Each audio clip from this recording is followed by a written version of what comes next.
নারীদের কখনো ক্ষমতায়ন চায় না, যারা নারীদের কখনো স্বাধীনতা চায় না, যারা নারীদের কোনো অর্থনৈতিক স্বাবলম্বী হতে চায় না, তাদের কাছে নারীরা সবসময় প্রতিকার মতো।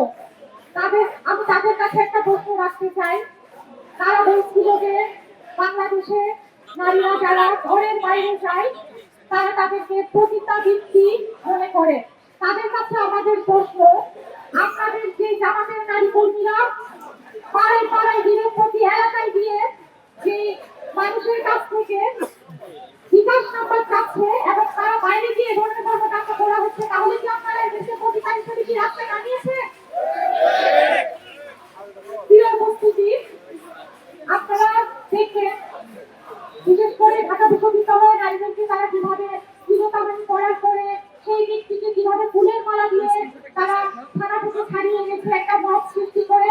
চট্টগ্রামে আমরা দেখেছি কিভাবে নারীদের লাথি মেরে তারা নারীদেরকে অপদস্থ করেছে এবং তাদেরকে তারা ফুলের মালা গলায় দিয়ে থানা থেকে বের করে নিয়ে এসেছে। এদের কাছ থেকে বাংলাদেশের নারীরা কি আশা করবে? তারা তো বাংলাদেশের নারীদেরকে কখনোই নারী হিসেবে দেখে না, তারা নারীদেরকে সবসময় দাসী হিসেবে দেখে। তারা সেই মধ্যযুগে মধ্যযুগে আমরা শুনেছিলাম যে নারীদেরকে নারী জন্ম দিলে সেই পরিবারে নারীদেরকে কবর দেওয়া হতো, জীবন্ত কবর দেওয়া হতো নারী শিশুকে। তারা কি সেই যুগে আমাদেরকে ফিরিয়ে নিতে যাচ্ছে? সেই যুগ আর এই যুগ এক না। বাংলাদেশের নারীরা 24-এ যে গণ-অভ্যুত্থান দেখিয়েছে, আপনারা কি মনে করেন এই নারীদেরকে আপনারা আবারও সেই ঘরবন্দি করবেন? আপনারা যদি সেটা মনে করেন তাহলে সেটা আপনাদের ভুল। বাংলাদেশের নারীরা ৭১-এ যেমন সামনে থেকে দেশকে স্বাধীন করেছে, 24-এও বাংলাদেশের নারীরা স্বাধীন করেছে।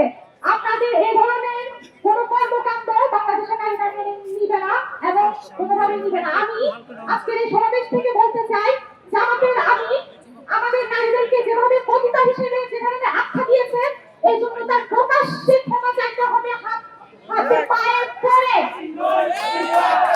আমি আর কিছু বলবো না, আমি এই বলে আমার বক্তব্য শেষ করছি। ধন্যবাদ।